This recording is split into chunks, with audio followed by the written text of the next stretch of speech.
is incredibly transparent, I think, on the show, talking about her fertility struggles. She talks very openly about wanting to have a child and like what having a child means to this marriage. We also learned on the show in 2013, around 2013, that's when Lenny has his first cheating allegations, when she learns that Lenny cheats for the first time. I guess it's not allegations. Ultimately, they have their first child in 2015 via surrogate, and then they have their daughter 4 years later also via surrogate. In Miami specifically, I always say that the history that these women have with each other is so crucial to like understanding the group dynamic. So I was saying on yesterday's video about Larsa that a lot of the challenges that Larsa had when the show came back from hiatus and she was cast again is that these women do truly know her. They got to know her at a time before she had recognition. So a lot of the challenge is like she's changed. Now with Lisa, it's not that anyone is ever accusing her of changing. And in fact, I think Lisa gets a lot of sympathy, not only from the audience, but she does get it from the women that she's known for an extended period of time. I think she gets a lot of sympathy like from Alexia and Marisol. Even if it's not all the time, it's like they are truly always friends. Sympathy she consistently gets from Adriana, like Adriana really showing up as a friend for her, even though she also definitely has her moments. And like even with new cast members, I think Kiki, Gertie, like they really have a soft spot for Lisa. We saw the cast as a whole like getting annoyed with the story of her divorce, but we also saw her actively getting divorced on the show.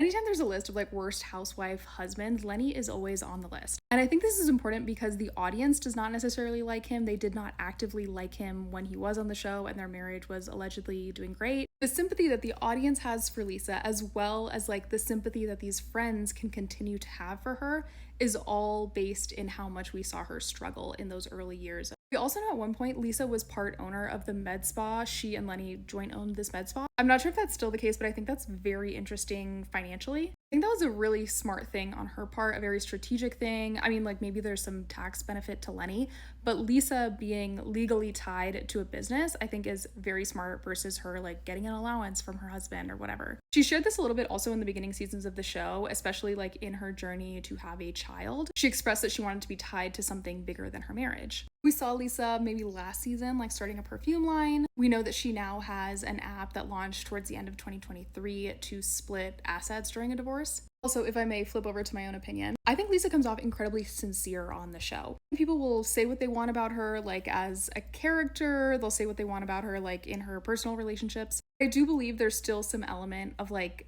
innocence is not the word, like, I don't know, like well-meaning. Like she wants to believe the best in everyone. I see that with her friends. I see that like, again, in the way that we see her personal relationships on the show. It's not that she hasn't like learned any lessons necessarily in being burned in this terrible marriage. Like even being burned by friends, like her note-taking this season. I think she's become more guarded over time. I think that's very normal for anyone. But I do believe like Lisa genuinely means well. And I think people on this cast know that about her.